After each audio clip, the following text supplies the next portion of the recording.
Hello folks, welcome to the beautiful Janssen's fishery, not too far from Nottingham. I want to talk today about a few things I've picked up with regard to margin fishing that basically can make or break a session. Now this lake, I've got to say, Munro's it's called, it's one of the most solid venues I've ever fished in the UK, and you'll see in a moment there's quite literally loads of carp will be coming into the edge. And I like coming to this sort of venue to practice my margin fishing, because when you've got a lot of fish in your peg and moving around, you can see how they behave, and that helps you to work out what you should be doing to get control and presentation when conditions are in a match, basically. So I've got a rig out of my box here, and I'm just going to talk about what it is very, very quickly, and then I'm going to plumb up and show you a couple of little refinements I'm going to make it even better. But it's a nice robust main line. It's 019 Preston power line. It's a 15 Preston Duraslip elastic, so the hybrid elastic. I've got a 6-inch hook length on at the minute, but I'm going to cover what I'm going to do with that very shortly. That's actually a 017 to a size 14 Guru SLWG. Bulker number 8 shot at the top of that hook length, and a 0.3 gram Drennan crystal dibber. On the pole we've just got a medium-sized Drennan, Guru should I say, pole pot there. Now I want to plumb up. You can see chucked a little bit of bait and there's already quite a few fish in there. I'm just going to show you the contours of the bottom here. So against this bank here it's really shallow, but it's not that pretty. It's not that flat. It's quite a jagged slope. There's a lot of carp there as well knocking it about, but you can see it's quite an uneven bottom until it drops off, and then here actually isn't so bad. It's a steady slope. So generally 9 times out of 10 my gut reaction would be to fish on this gentle slope here, because it slopes away ever so slowly, as you can see. I'll be able to present the bait really nicely, and if maybe the fishing wasn't so good, that's what I'd do. But I know as soon as I feed any bait, you can see from the line of where all them carp just were, it was here. And the reason for that, what fish do is they push bait up the slope and it gets washed up the slope, and they actually eat it up here. Now if I were to fish there, the problem I'd have would be fish like this one here behind my float, and that would cause line bites, that would cause foul hookers. So what we need to do is fish as tight to the bank as we can, pin the bait as tight to the bank as we can, and that'll allow us to actually catch the fish in the mouth, rather than if we fished here. As I said, I know the fish would be behind the float, they'd be pushing bait up the slope and behind, the fish would be behind the float, and we'd end up with foul hookers. So first lesson is, when there's a lot of fish there, you've got to fish tight into cover. So how do we do that? I mentioned there's a couple of things I don't like about this rig. As I said, it's straight out the box. The first thing I don't like is this 6-inch hook length. I'd use a 6-inch hook length happily in deeper water, but because I'm trying to pin that bait into that mud, I want to shorten it down. So I'm actually going to put a 4-inch hook length on there. And just because today I can see how many fish are there, I'm also going to fish with a banded hook bait rather than direct hooking corn or expander, as I might do again if the going was a bit more tough. So I'm just struggling at the moment to get the old hook length off. It might be a scissors treatment in a minute if it don't behave itself. Oh, there we go. I think it's just never want to waste a hook length, folks. I'll always try and take it off if I can. There we are, it's coming now. Always try and take it off, and then I can use that one again if I need to.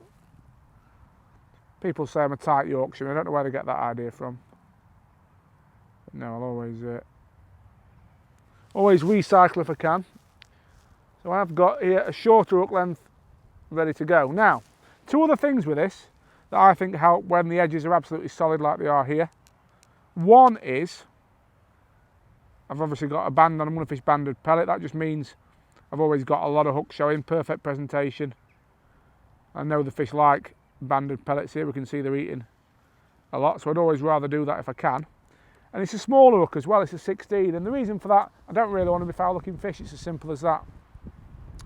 So the other thing I'm going to do to allow me to really control that hook bait is put a couple of back shot on. Now, back shot are brilliant because they allow you to really pin that float exactly where you want it. And I'm actually putting 2 number 8 shot about 4 inches above the dibber that I've got on there. So I'm just going to put them on now. 1, 2. So that will allow me to hold that float exactly where I want it in and amongst the feed. So what I'm going to do first of all, I think, is I'm going to show you how not to feed. And that sounds a strange thing to say, but I just want to show you the difference really between feeding the wrong bait and feeding the right bait. So if it was a tricky day today, if it was a bit harder, I'd definitely feed some micro pellets. I don't think micros are going to do us any favours down there whatsoever, but I've got some of the micro pellets here, the fishery pellets. I've just dyed them with a couple of different colours, the Fuka dye, so I'm experimenting with those at the moment. I'm going to put that in and I'm going to cup the micros in around or just below where I'm fishing, and then pull my rig up, as I said, into that slope. I know the fish, you can see that went straight away, but that could have been a liner. It was a funny movement. You can see how many fish them micros have brought in. Now, see how that back shot's working to pin that rig down? Really, that's actually in the mouth, so that's all right. You could see that fast bite though. You could tell straight away that that was a fish in the mouth. So the rig worked well there. And up to now, you'd say all's good with the micros because it's a fish in the mouth. It's actually an F1 that, not a carp. So we're going to go back in and do the same again.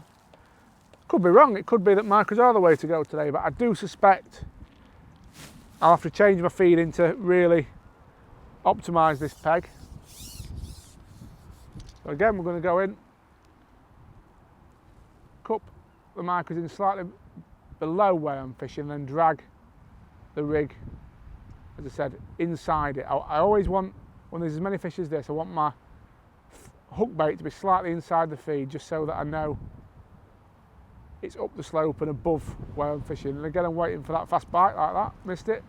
You can see how many fish are there now. That's 2 feeds with micros, and it's a bit silly. And look, we fouled up one there. I'm not happy with this. And that's because we've fed micro pellets. They're wafting everywhere. The fish are following them everywhere. I think we've got another one in the mouth. It's a smaller fish though. I'm not overly happy with the stamp for that really. I think I'd say 2 of the carp we've caught up to now have been on the small side compared to what we'd expect. We'll do it a third time. As I said, it's a fish in the mouth, but I do think we're going to be able to change things up in a bit and really improve things. So just get him back. So I'm not having your keep net, so I'm normally used to wedging the old landing net in the top of the keep net, but not today. Right. So we'll stick with the routine for now because, as I said, it's worked. And you know, sometimes there is an advantage to kicking your peg off with a bait like micros and ground bait and getting a load of fish there. But as I said, I'm just always conscious. You need to keep in control, and this isn't putting us in control. So another full pot of them coloured micros there. Dropping the rig in above. You can see how many fish are coming in though. There's a Brazilian carp there. Slightly better one.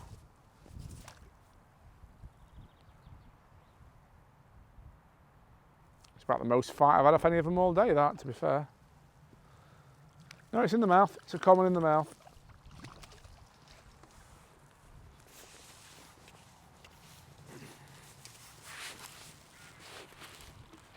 Lively characters.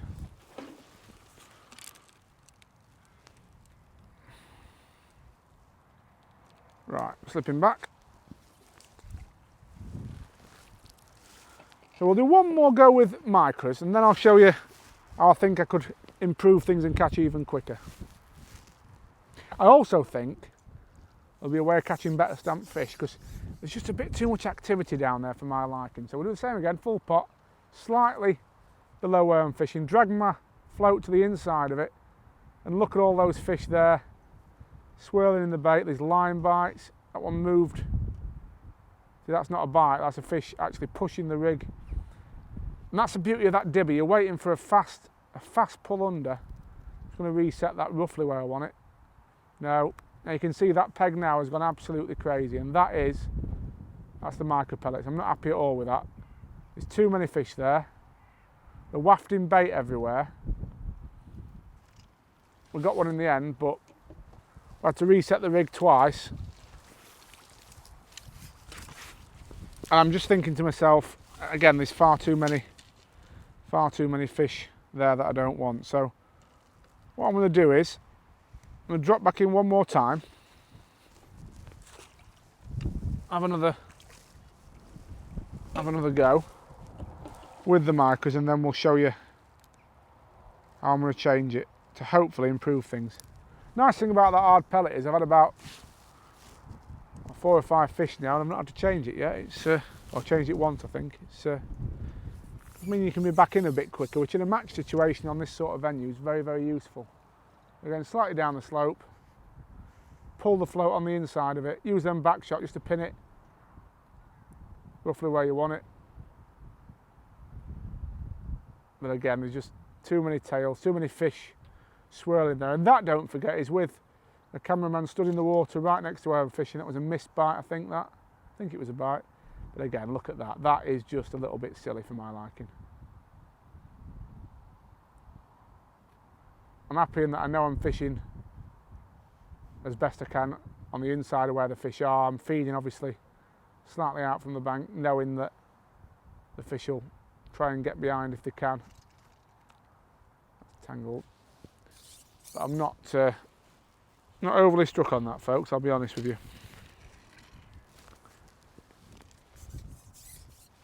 Let's drop in, see if we can get one, and that commotion's just died down a bit now.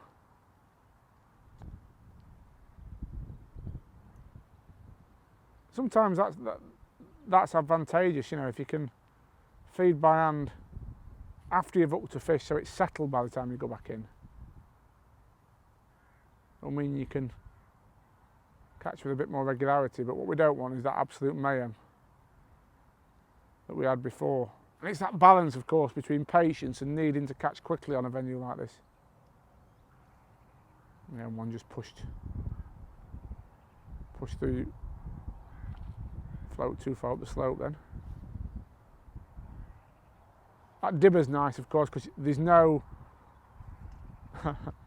foul hooked again. And that is the micros. I'm really not happy with them. So I'm going to show you what I'm going to do to change. I'm actually going to take that kinder pot off.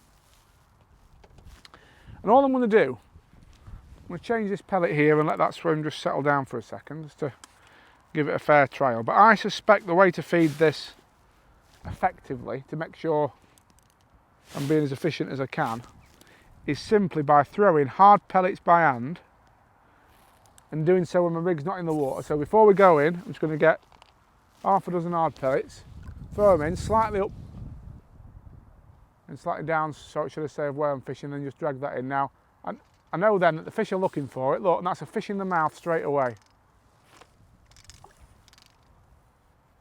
You see the ferocity of that bite, though, the cleanness of that bite. It was much better.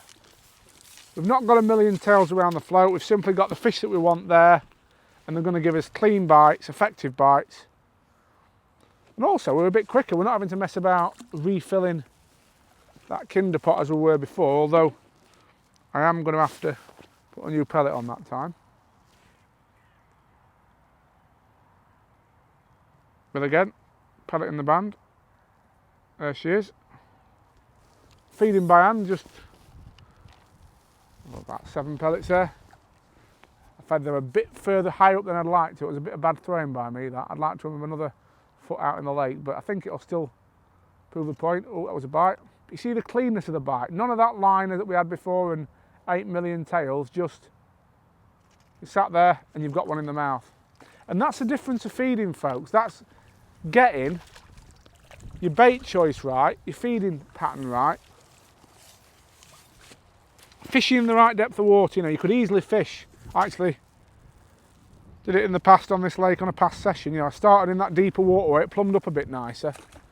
It doesn't matter how nicely it plumbs up, when there's this many fish there, they are going to push that bait up that slope to the shallowest water. So that's why you need to have it in your armoury to push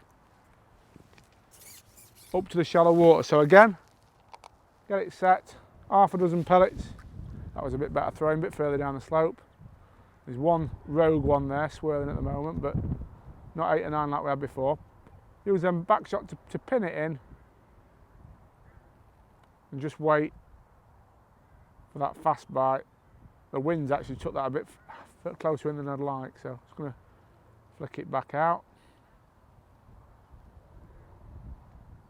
Getting a little liner there.